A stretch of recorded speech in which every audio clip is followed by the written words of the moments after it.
Los atletas del futuro. Se parecen a los atletas de ahora, pero son muy distintos. Tienen un secreto.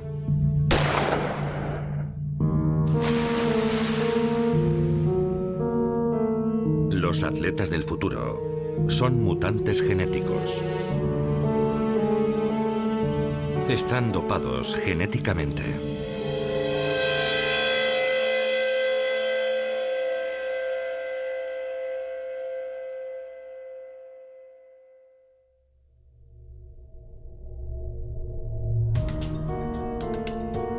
El dopaje genético es la consecuencia lógica de las investigaciones biotecnológicas modernas.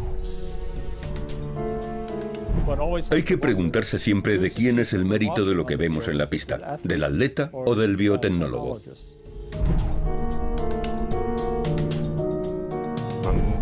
Se fijará el objetivo de crear seres humanos con atributos sobrehumanos. No habrá ninguna forma de evitar este tipo de abuso en cuanto esté disponible. Hay demasiado dinero en juego en el deporte y demasiado prestigio como para obviar sin más un método tan poderoso como el dopaje genético.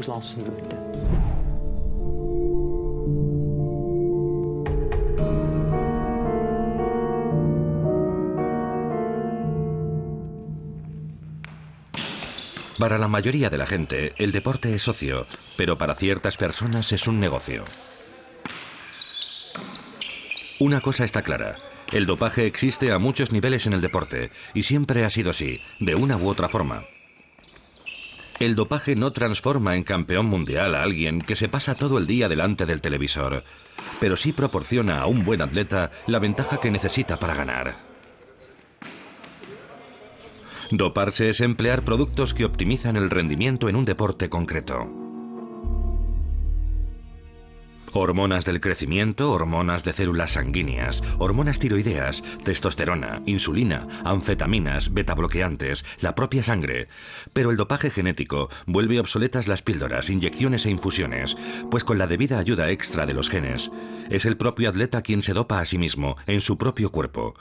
¿Será el dopaje genético la droga perfecta? A partir de un nivel de rendimiento dado, los atletas son susceptibles de toparse con un control antidopaje en cualquier momento, durante un entrenamiento o incluso en su casa. Weber, soy Berhoff, de la agencia antidopaje. ¿Le importaría acompañarme a la sala de control? ¿Conoce usted el procedimiento? Los atletas de élite han de rendir cuentas a las autoridades en todo momento. Todo el que no esté localizable se convierte en sospechoso de dopaje. Quítese la camisa. Bájese los pantalones hasta la rodilla. Póngase ahí delante. Y deme una muestra de orina de 90 mililitros. O más si lo desea.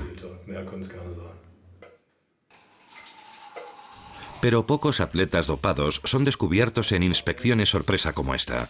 Cuando se pesca a los peces gordos o se destapa un escándalo importante, suele deberse a una denuncia. Los métodos modernos de dopaje son demasiado sofisticados, al igual que la mafia que dirige las operaciones. Con el dopaje genético, todo se volverá aún más sofisticado y más eficaz. Estas muestras se dirigirán ahora hacia un laboratorio. Viajamos a Estados Unidos, a San Diego.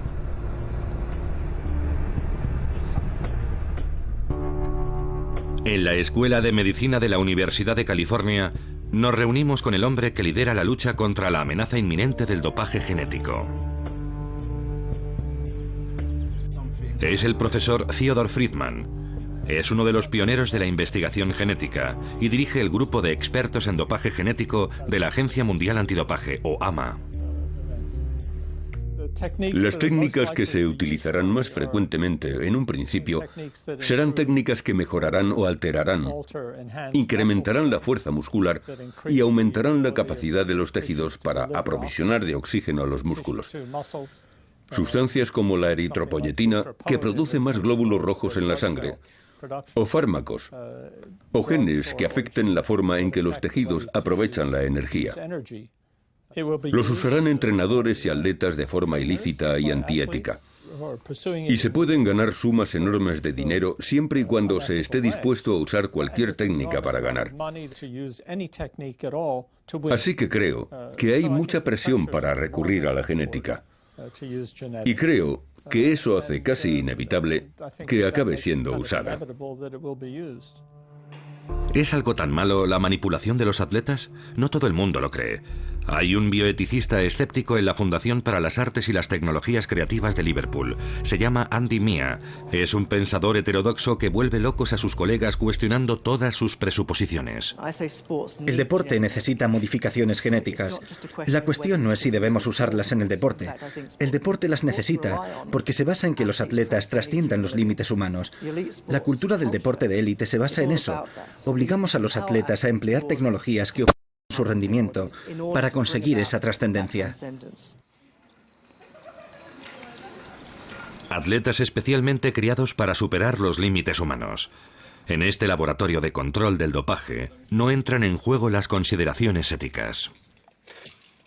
Hay 35 laboratorios certificados como este en todo el mundo. Su tarea es buscar muestras contaminadas para mantener el deporte limpio. La muestra A es sometida a un análisis bioquímico, mientras que la muestra B es almacenada. Será usada en caso de que sea hallada una sustancia dopante en la muestra A y el atleta en cuestión lo niegue. Pero si el atleta no está dopado con una hormona, sino con el gen de esa hormona, ningún laboratorio podrá detectarlo. Así que la muestra B permanecerá en la nevera durante 8 años, por si surgen nuevos métodos de detección en el futuro. El hecho de que algo no pueda ser detectado es uno de los principales factores de abuso. Lo hemos visto con los esteroides anabolizantes. No eran ni por asomo tan eficaces como otras sustancias, pero se consumían porque eran indetectables. Las investigaciones antidopaje se llevan a cabo en una serie de universidades y laboratorios, como la Escuela Superior de Deportes de Alemania en Colonia. La Agencia Mundial Antidopaje apoya su labor para ganar la carrera contra el dopaje genético. Los investigadores de Colonia están buscando la forma de detectar manipulaciones genéticas en el crecimiento muscular. Con ese objetivo, reclutan a voluntarios para ejercitar sus músculos.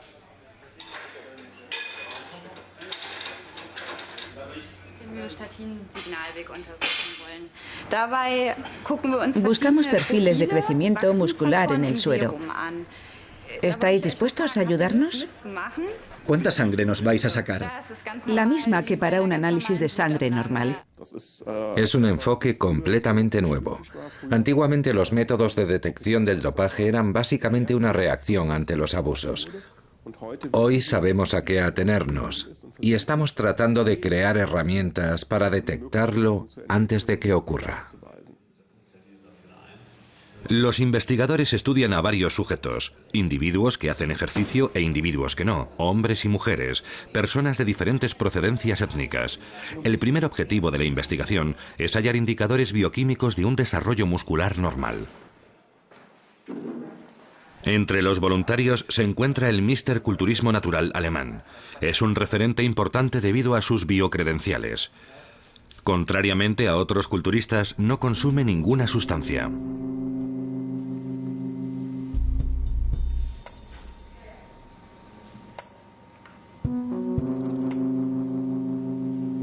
El dopaje genético no será detectable en la sangre o la orina, pues los genes están en cada una de las células de nuestro cuerpo, en nuestro material genético. El dopaje genético solo puede detectarse de forma indirecta. Hay que hallar indicios reveladores.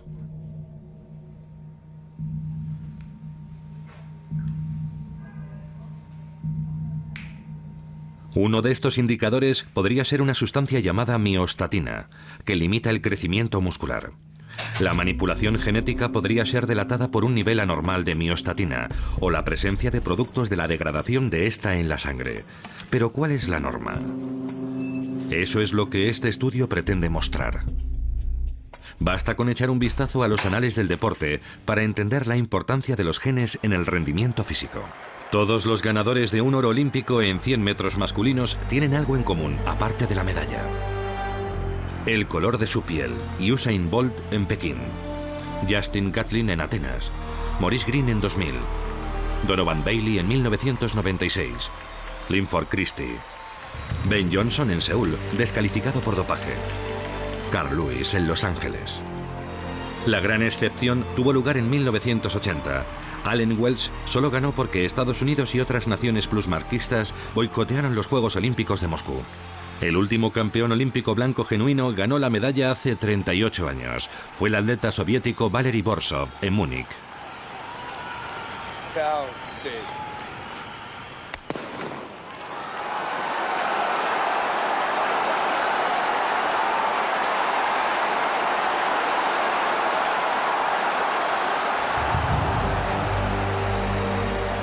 La lista de los plusmarquistas mundiales da una imagen aún más clara. Hoy por hoy, el hombre más rápido del mundo es Usain Bolt, con un fabuloso récord de 9,58 segundos. Ante él se despliega una galería de nombres legendarios: Asafa Powell, Carl Lewis, Calvin Smith, Jim Hines. Para dar con un plusmarquista blanco tenemos que retroceder 50 años. Armin Geri obtuvo el récord mundial de 10,0 segundos en Zúrich, el 20 de junio de 1960.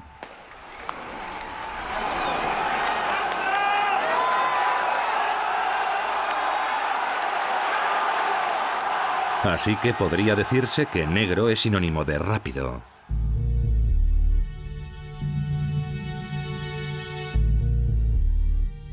Durante mucho tiempo se explicó este hecho mediante la llamada teoría del gueto, según la cual el deporte ofrecía la única oportunidad de ascenso social para los negros, de modo que estos se esforzaban más que los blancos. Pero esto es absurdo. La diferencia estriba en los genes. Está probado científicamente, y aquí se está profundizando en ello. Estamos en la Universidad de Maryland, en Washington, donde el profesor Stephen Roth está buscando los genes que influyen en el rendimiento atlético. Estamos convocando a una variedad de sujetos para medir su rendimiento cardiovascular, su rendimiento muscular y distintos aspectos de su rendimiento deportivo.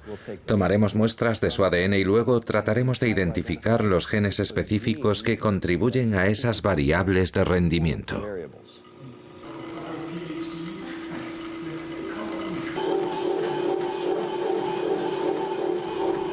Se están llevando a cabo estudios similares en varias universidades de otros países.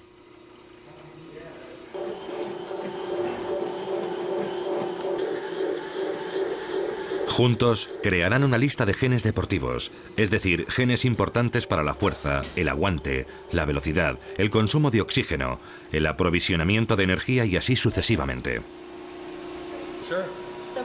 El frotis contiene células que luego serán sometidas a un análisis genético en el laboratorio.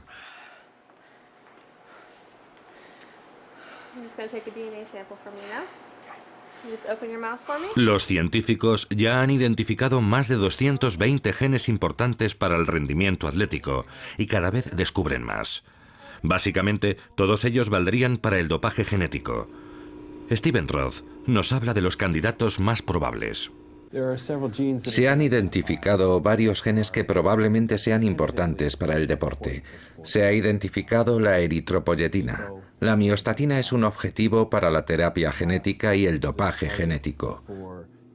El factor de crecimiento insulínico tipo 1 es otro blanco potencial del dopaje genético.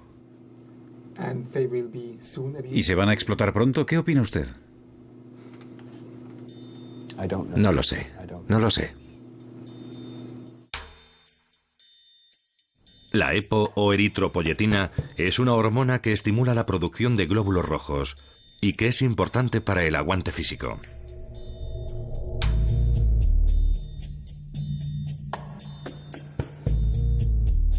La miostatina controla el crecimiento muscular, ideal para los halterófilos.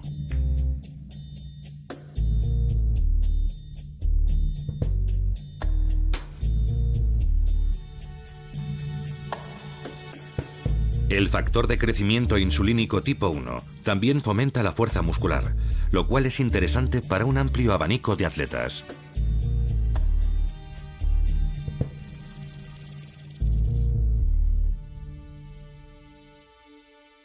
Sabiendo lo importantes que son los genes para los atletas, ¿es ético emplear ese conocimiento para incrementar la fuerza, la resistencia y la velocidad? Muchos argumentos plantean si la modificación genética consiste en jugar a ser Dios. Si es así, entonces llevamos muchos años haciéndolo. Y si no, creo que no es más que otra manera de usar la tecnología para mejorarnos a nosotros mismos. Somos obras incompletas, nuestra biología evoluciona, y los medios con los que lo hace están cambiando. Y nuestra intervención forma parte de ese proceso. No es algo que debamos percibir como contrario a la naturaleza. De hecho, la modificación genética debería estar equiparada con la biología, como otras formas anteriores de perfeccionar nuestro organismo.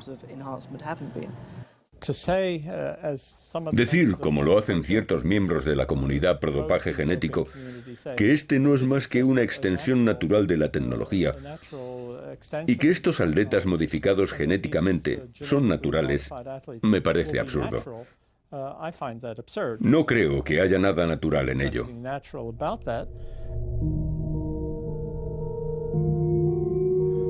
El atleta manipulado genéticamente, ¿una extensión natural del desarrollo humano o una monstruosa creación de unos científicos que juegan a ser Dios?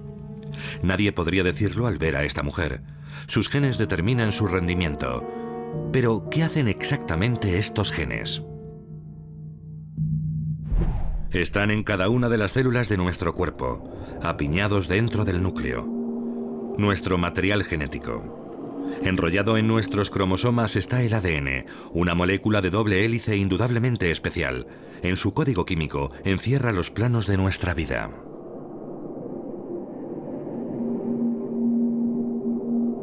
No todos los genes están activos todo el tiempo. Si se registra una falta de oxígeno en algún lugar del cuerpo, por ejemplo, se activa la eritropoyetina. Una enzima especial lee el gen del ADN y traduce la información en una pequeña cadena de ARN.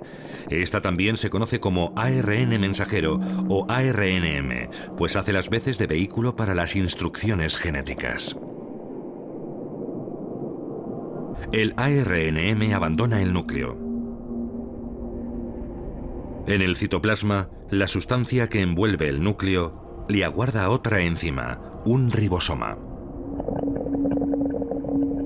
Este transforma la información genética en un producto genético. En el caso del gen de la eritropoyetina, la transforma en una hormona que estimula el crecimiento de los glóbulos rojos en el cuerpo y ayuda a incrementar la resistencia del atleta. O, dependiendo del gen, lo vuelve más fuerte o le da más energía.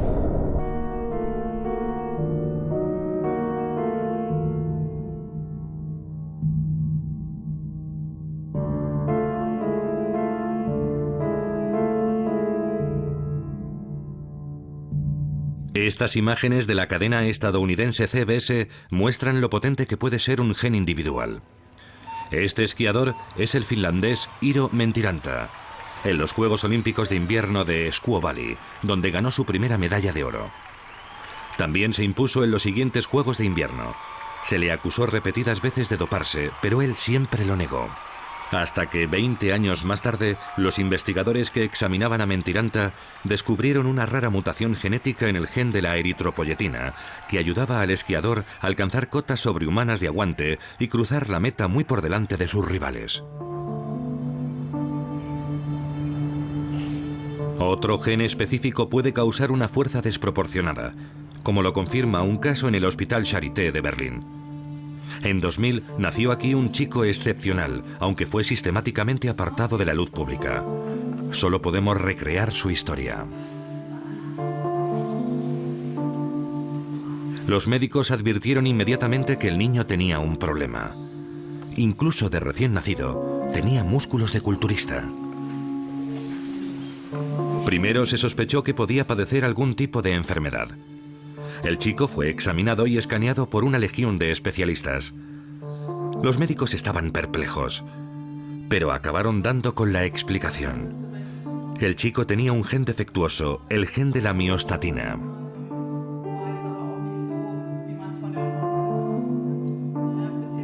El chico estaba en plena forma. Con 4 años y medio podía aguantar 2 pesas de 3 kilos con los brazos extendidos.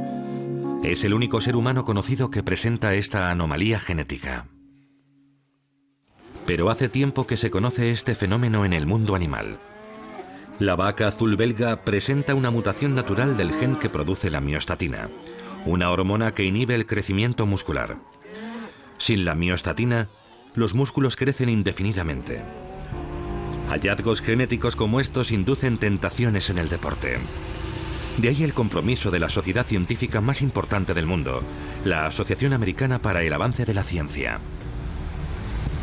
Hablamos con el director de su área ética y legal. Si se puede obtener un beneficio, y en muchos casos es monetario, habrá gente dispuesta a abusar de la genética con objetivos interesados o antiéticos. Creo que ha quedado demostrado en la historia, desde Galileo e incluso antes, que la ciencia puede ser explotada por distintas organizaciones e individuos para servir a fines con los que otros podrían estar en desacuerdo. Pero en un momento dado tendrán la capacidad de hacerlo y lo harán.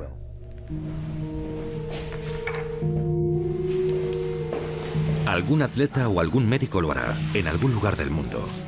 Cogerá una aguja hipodérmica y suministrará el primer vector dopante genético. Se rumorea que ya ha ocurrido. No hay pruebas y nadie ha sido acusado porque no hay ningún procedimiento para probarlo.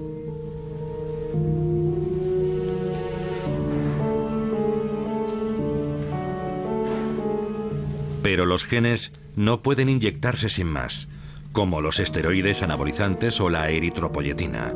Hace falta algún tipo de vehículo para transferir un gen exógeno a un individuo. Un virus. Por ejemplo, un virus manipulado genéticamente e inyectado en la corriente sanguínea del atleta.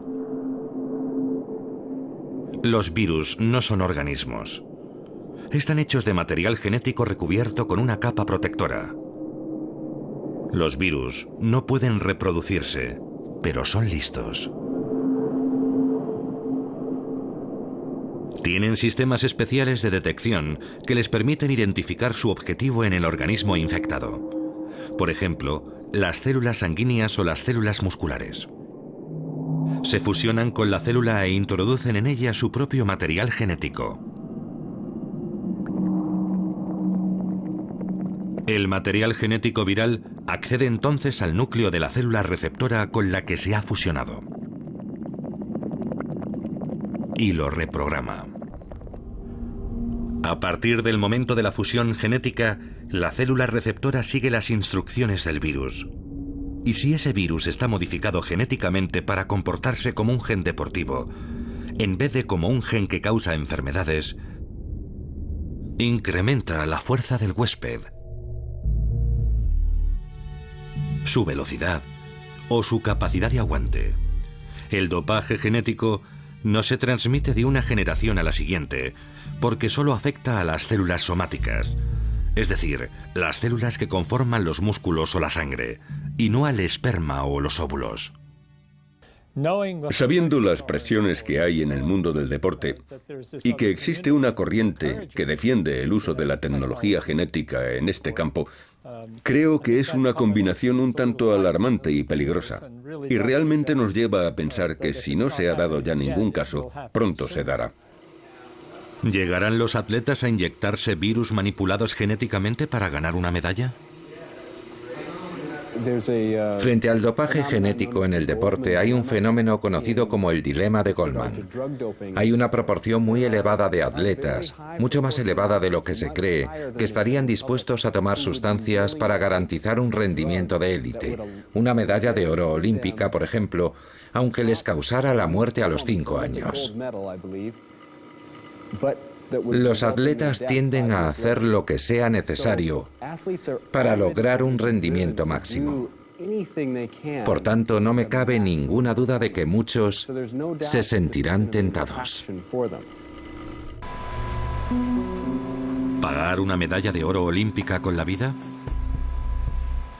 ¿Cuándo se subirá al podio el primer olímpico dopado genéticamente? ¿Habrá sido en 2012 en Londres? ¿O será en 2016 en Río de Janeiro?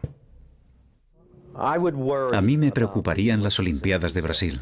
No estoy seguro de si se darán casos antes, pero sí me preocuparían las Olimpiadas de Brasil.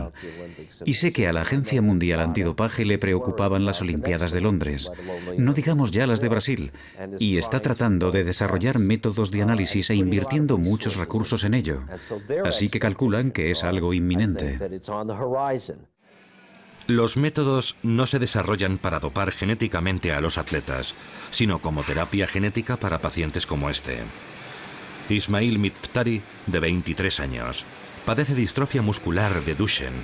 Apenas puede mover más de un dedo. Los síntomas de la distrofia muscular de Duchenne se manifiestan a los 2 años. Esta enfermedad afecta a 1 de cada 5.000 hombres, no a las mujeres. Para cuando cumplen 15 años, casi todos los pacientes están en una silla de ruedas. También se les hace difícil hablar, al igual que tragar y respirar. Pocos pacientes sobreviven más allá de los 25 años. No tiene cura.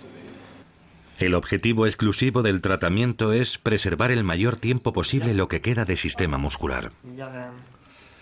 Adrián Derbisi, 17 años. Es otro de los residentes del centro Mathilde Escher en Zúrich. La distrofia muscular de Duchenne es una enfermedad hereditaria causada por un defecto en un gen específico. Una enfermedad de origen genético solo puede tener una cura genética. Esa es la idea fundamental de la terapia génica. Su objetivo es sustituir los genes enfermos por genes sanos o compensarlos con otros. Se están desarrollando terapias génicas en una serie de hospitales. En el Hospital Charité, en Berlín, un equipo de médicos trata de articular los conocimientos obtenidos en el caso del bebé musculoso, pero nadie quiere hablar de ello. Como tampoco en el Hospital de la Pitié-Salpêtrière en París, que colabora con el Charité. El Instituto de Genética Humana de Newcastle-upon-Tyne también nos contesta que no, al igual que la Universidad de Pensilvania. Recibimos muchas respuestas negativas de científicos que están desarrollando terapias génicas contra las enfermedades musculares. Creo que les preocupa la cuestión de los usos no terapéuticos. Les preocupa proclamar, esto empieza a funcionar.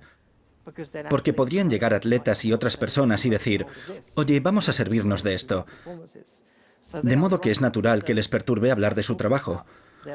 Podría llegar a oídos de gente que podría utilizarlo con fines no terapéuticos.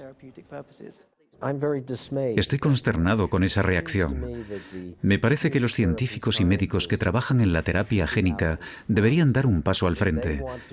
Creo que les interesa mostrarle a la opinión pública que hay una distinción clara entre lo que están haciendo para mejorar la salud pública y lo que hacen terceras personas con su trabajo. Me gustaría ver a las sociedades de profesionales que representan a los que practican la terapia génica haciendo declaraciones sobre su posición con respecto al problema del dopaje genético. No pueden desentenderse del hecho de que sus técnicas son usadas por otros con otros fines. Todo el mundo lo sabe ya. Por fin, damos con una investigadora que trabaja en terapia génica para trastornos musculares, que está dispuesta a darnos algo de información en el Laboratorio Europeo de Biología Molecular, al norte de Roma, en Monterrotondo. Aquí es donde trabaja la científica norteamericana Nadia Rosenthal. Está tratando de desarrollar una terapia contra el deterioro muscular patológico en los pacientes y también la pérdida de masa muscular que entraña naturalmente la edad. Su trabajo está centrado en el gen del factor de crecimiento insulínico tipo 1. Las primeras enfermedades que trató de combatir la terapia génica eran enfermedades de la sangre, porque es más accesible. Podemos extraerla y manipular las células. Es mucho más difícil combatir enfermedades como la distrofia muscular o enfermedades del corazón, porque es un auténtico desafío inocular los genes en estos órganos y conseguir que funcionen correctamente. Pero Nadia Rosenthal y su equipo lo han logrado, al menos con especímenes animales. Han desarrollado un método que permite inyectar el gen del factor de crecimiento insulínico tipo 1 en las extremidades de un ratón. El resultado El gen está integrado en las células musculares e incrementa la fuerza en animales de edad avanzada. Pero Rosenthal también es extremadamente prudente a la hora de documentar en público el éxito de su labor. Las primeras imágenes de sus animales tratados genéticamente recorrieron el mundo con un pie de foto, los ratones Schwarzenegger, y Rosenthal está más que harta de recibir llamadas de fetichistas del músculo. El hecho es que la terapia génica funciona en animales. La inyección genética que potencia la fuerza existe. ¿Cuándo será probada en seres humanos? Cada vez estamos más cerca de poder usarla clínicamente, pero ha sido un camino muy largo y difícil. Y el tipo de trabajo que llevamos a cabo en mi laboratorio tiene como objetivo tratar de acelerar este proceso para poder aplicarlo de forma segura en pacientes. Por eso es tan importante, porque sin los controles y el respaldo experimental adecuados, estos procedimientos no pueden considerarse seguros para los pacientes.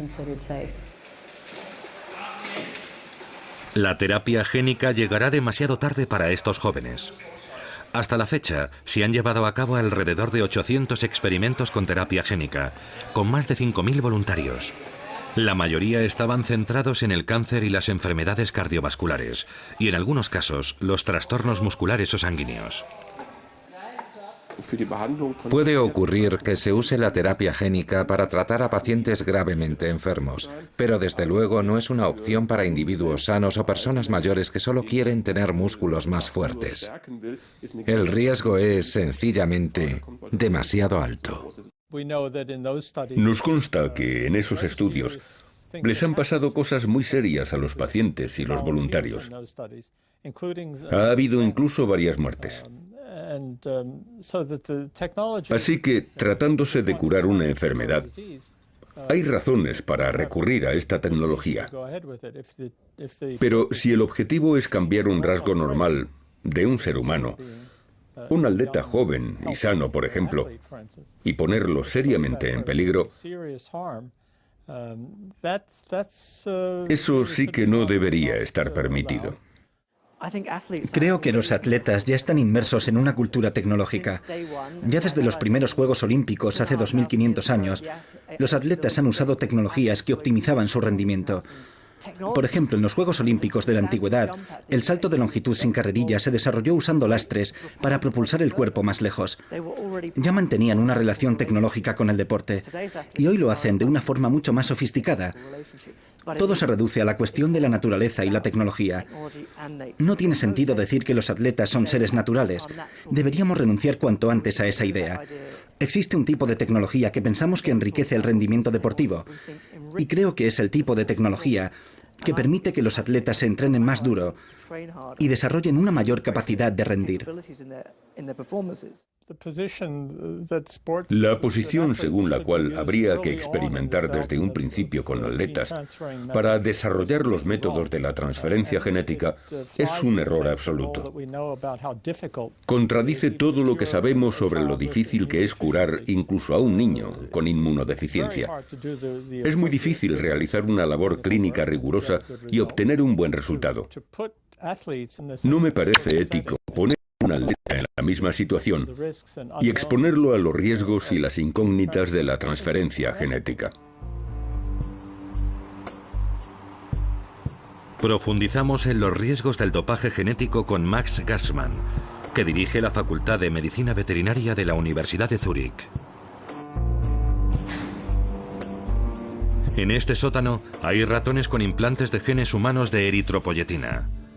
Son un modelo para los ciclistas dopados genéticamente o los corredores de maratón.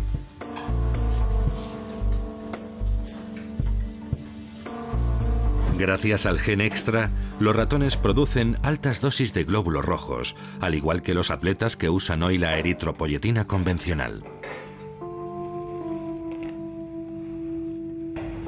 Someten al ratón corredor a una prueba de resistencia en un tanque de agua. Dicho sea de paso, los ratones son naturalmente buenos nadadores. Para ellos no es una experiencia excesivamente estresante. La gran diferencia entre el dopaje hormonal y el genético es que la ingesta de hormonas puede interrumpirse, mientras que un gen implantado dura para siempre, o por lo menos mucho tiempo. Y regular un gen es una tarea mucho más complicada que implantarlo. Los efectos secundarios son muy importantes. Los animales solo son la mitad de longevos. Mueren más o menos con la mitad de su esperanza de vida. Un ratón normal vive unos 2 años y los míos apenas 1. Les estallan los vasos sanguíneos, tienen el hígado dañado, hay un deterioro visible en su sistema muscular, padecen insuficiencia renal y su sistema muscular y sus células nerviosas presentan señales visibles de deterioro. Dicho de otro modo, todo el cuerpo del animal se resiente de los niveles excesivamente elevados de eritropoyetina en sangre. ¿Cuáles serían, pues, las consecuencias para los atletas dopados genéticamente? Sin duda, podría suponer una ventaja al principio. El atleta tendría más glóbulos rojos, pero con el tiempo su sangre se volvería muy espesa. Y si no se controla debidamente el gen de la eritropoyetina, la producción de glóbulos rojos sigue hasta que la sangre está demasiado viscosa como para circular. Imagínese cuánto tiene que trabajar un corazón para bombear una sangre tan espesa como la miel a través de los vasos sanguíneos. Max Gassmann colabora con el Tribunal de Arbitraje Deportivo como experto en casos de EPO. También asesora a la Agencia Nacional Antidopaje Suiza. Matthias Kamber, director de la Fundación Antidopaje de Suiza, fue uno de los primeros en abordar la amenaza del dopaje genético. Los riesgos del dopaje genético disuadirán sin ninguna duda a ciertos atletas que se han dopado anteriormente con sustancias convencionales, porque el dopaje convencional puede interrumpirse, pero el dopaje genético va un paso más allá. Es decir, quien se dopa una vez, se dopa para siempre. Este folleto, producido por la Fundación Antidopaje de Suiza, está diseñado para informar a los atletas de los riesgos del dopaje genético. Ahora también forma parte de las campañas de prevención de muchos otros países europeos, pero Kamber no se hace ilusiones sobre su eficacia. La historia demuestra que toda sustancia potenciadora del rendimiento, usada para curar una enfermedad, será empleada tarde o temprano en el deporte. Cualquier sustancia que crea campeones será consumida, por serias que sean las advertencias. Fijémonos, por ejemplo, en el desarrollo de la eritropoyetina. Ahora sabemos que cuando salió al mercado y empezó a ser objeto de abusos o de manipulaciones, hubo víctimas mortales. Murieron muchos ciclistas, por ejemplo. También sabemos que los esteroides anabolizantes tienen importantes efectos secundarios que el usuario no tarda en constatar. Y aún así, la gente los sigue usando. Pero hay noticias de un éxito al menos en uno de los frentes, desde la Escuela Superior de Deportes de Alemania en Colonia. Se ha desarrollado un test para una forma particular de dopaje genético. No puede detectar la transferencia genética, pero sí la manipulación de un gen específico que controla el metabolismo de la energía. Es un buen comienzo. Mientras tanto, las muestras tomadas para detectar la miostatina han sido analizadas. Estos son los perfiles de MioPro de los culturistas naturales del grupo de control. Y a continuación, vamos a ver las curvas de amplificación de los culturistas naturales. Se han desplazado todas hacia la izquierda, lo cual significa que debería haber más MioPro en el suero. Sí. ¿Se ha descubierto entonces un modo de detectar el dopaje genético en el caso de la miostatina? Desde luego no es un test definitivo para detectar el abuso de miostatina. Básicamente solo estamos recabando indicios para ver si puede servir para elaborar un método de detección. Basta con dar un paso adelante para que se presente una nueva amenaza. Patrick Dill trata de reproducir un experimento llevado a cabo por un equipo de investigadores chinos que conmocionó el mundo de la ciencia. Doparon ratones no con genes enteros, sino con diminutos ladrillos genéticos que desactivan el gen de la miostatina y producen un crecimiento muscular extremo.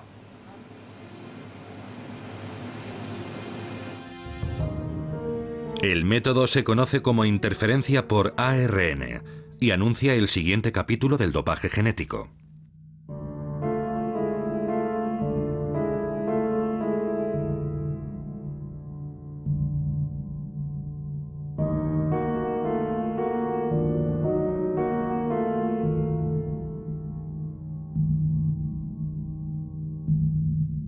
Los genetistas creen que la interferencia por ARN será usada en el futuro en toda clase de ámbitos.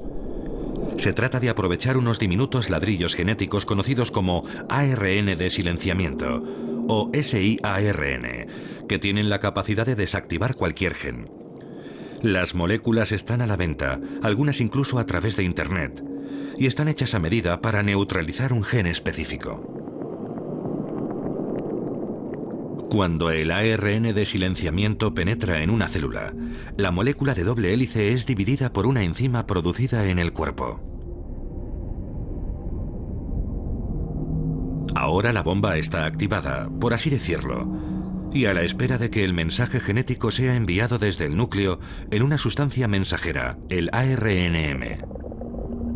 El ARNM y el siARN son un cóctel perfecto. En cuanto se combinan, entra en juego otra enzima del cuerpo que destruye la doble hélice. De esta forma, se impide que el gen se transforme en un producto. El gen ha sido silenciado. Lo alarmante del experimento chino es que el siARN no había sido inyectado en los ratones a través de un procedimiento elaborado, sino que simplemente se les dio de comer.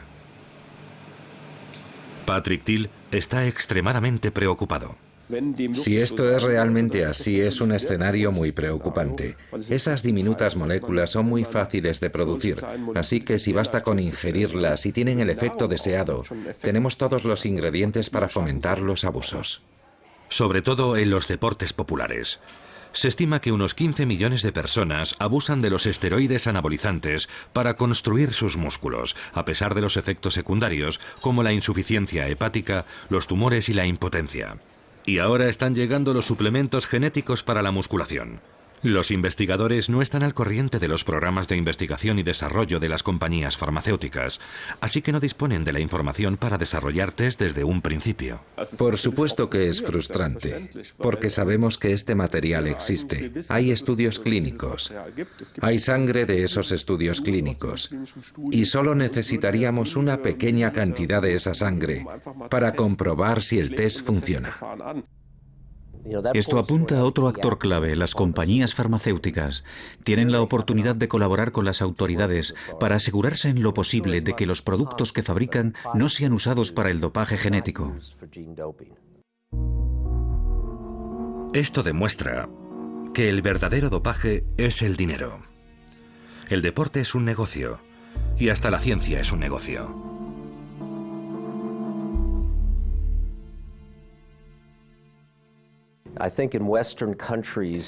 Creo que en los países occidentales la ciencia se está comercializando cada vez más a medida que intentamos llevar la ciencia básica a la esfera pública. En su mayoría, creo que a los científicos y a los médicos les interesa sinceramente desarrollar nuevos fármacos, técnicas, etc., para ayudar a la gente y contribuir a la salud pública. Pero sabemos que también hay una cara oculta, y algunas de estas cosas también pueden ser usadas con otros fines, como el dopaje en el deporte. Sabemos que hay un entrenador que ha estado buscando material de terapia génica, presumiblemente para usarlo en atletas. Ha habido denuncias de que en los Juegos Olímpicos de Pekín había científicos y laboratorios ofreciendo terapia génica. Ese entrenador es Thomas Springsteen. En 2006, el alemán fue condenado a 16 años de cárcel por delito de dopaje. Durante el juicio, se publicaron correos electrónicos en los que solicitaba una sustancia de dopaje genético. No se pudo demostrar si la adquirió y se la suministró a su socio Grit Breuer o a otra persona. La sustancia en cuestión se llamaba Repoxigen, un fármaco desarrollado para tratar problemas renales. Como la EPO aumenta el número de glóbulos rojos, la compañía que lo ha desarrollado dice que ha interrumpido su producción y ya no concede entrevistas.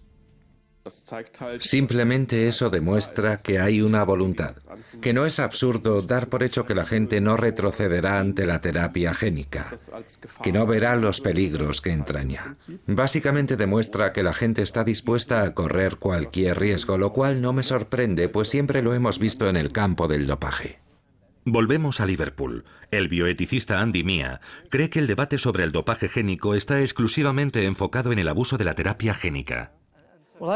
Siempre he visto el debate sobre la autosuperación en el deporte en un contexto mucho más amplio. Ya formamos parte de una cultura de la autosuperación. La cuestión es si el deporte quedará rezagado por sus anticuadas medidas antidopaje, o si seguirá siendo relevante en la sociedad y adaptándose.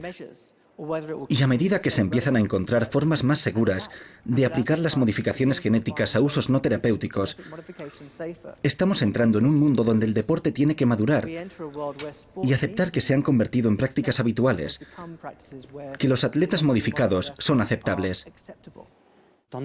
El deporte se convertirá entonces en un número de circo, como la lucha libre. Ya no será el deporte que conocemos hoy. Y a día de hoy el deporte no puede permitirse ir en esa dirección. ¿Se trata del futuro del deporte o del futuro del conjunto de la sociedad?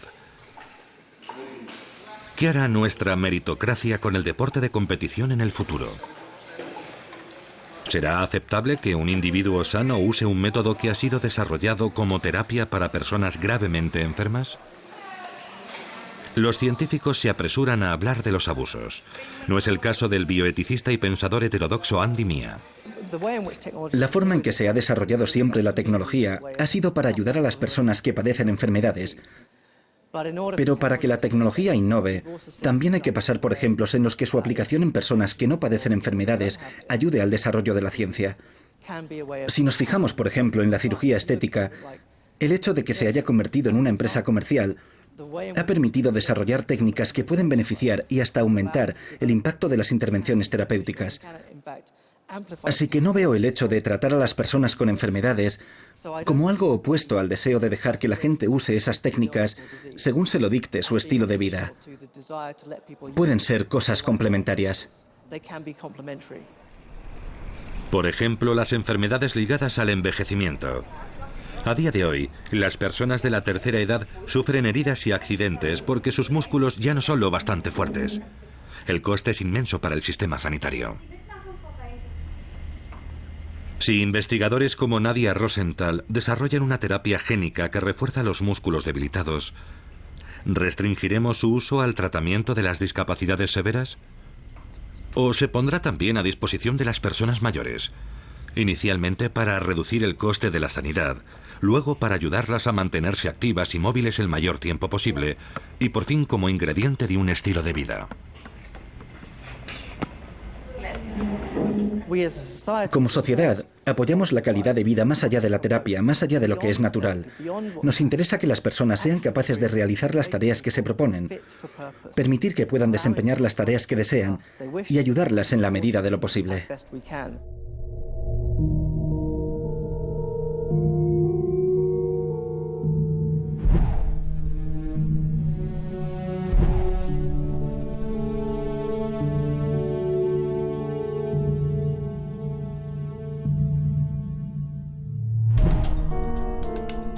Cuando los discapacitados, las personas mayores y los pudientes se beneficien de las terapias génicas, ¿se sumarán a ellos los atletas? ¿Hablarán de dopaje, de terapia o de optimización del rendimiento? Algo que le da que pensar al padre de la terapia génica y experto en dopaje genético para la Agencia Mundial Antidopaje, Theodore Friedman. Los atletas no deberían verse privados de las tecnologías a las que tiene acceso el resto de la ciudadanía, los pacientes con enfermedades musculares, por ejemplo, para tratar sus lesiones y ayudarles a sanarlas y prevenirlas. Esto se convertirá en parte del problema del deporte. Mientras se haga abiertamente y siguiendo las reglas del deporte, no pasa nada. Es un gran reto ético para el deporte. Tal vez haya una forma de hacer que lo posible sea admisible, dentro de ciertos límites. Pero ese es precisamente el tipo de debate que deberíamos tener y que aún no hemos tenido.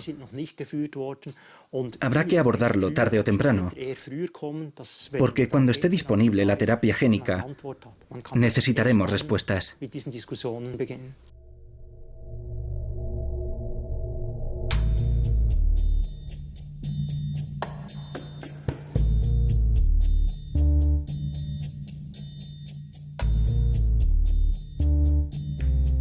¿Es el atleta modificado genéticamente una consecuencia inevitable de una sociedad obsesionada con el rendimiento?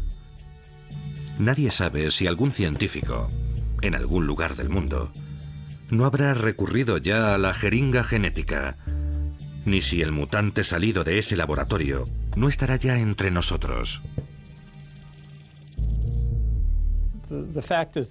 Lo cierto es que se usará mucho antes de que esté lo suficientemente desarrollada.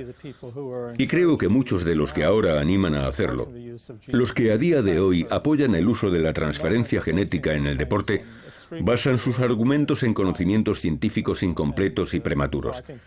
Así que a corto plazo creo que perjudicará más que beneficiará. Habrá científicos que tratarán de aplicarlo, violando así su código ético científico. Tal vez por curiosidad, tal vez por ánimo de lucro. Y también habrá gente dispuesta a hacer de cobaya. Estoy bastante convencido de eso. A largo plazo creo que es bastante probable que la manipulación genética halle su sitio en el deporte. Pero entonces tendremos que replantearnos lo que entendemos por deporte. ¿Seguirá siendo deporte?